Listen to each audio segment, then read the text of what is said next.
وراودته التي هو في بيتها عن نفسه وغلقت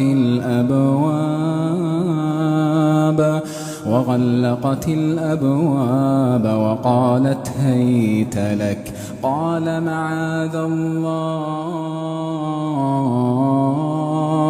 إنه ربي أحسن مثواي إنه لا يفلح الظالمون.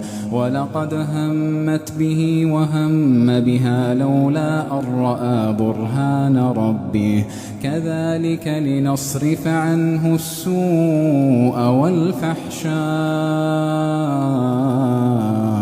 إنه من عبادنا المخلصين. واستبق الباب وقدت قميصه من دبر وألف يا سيدها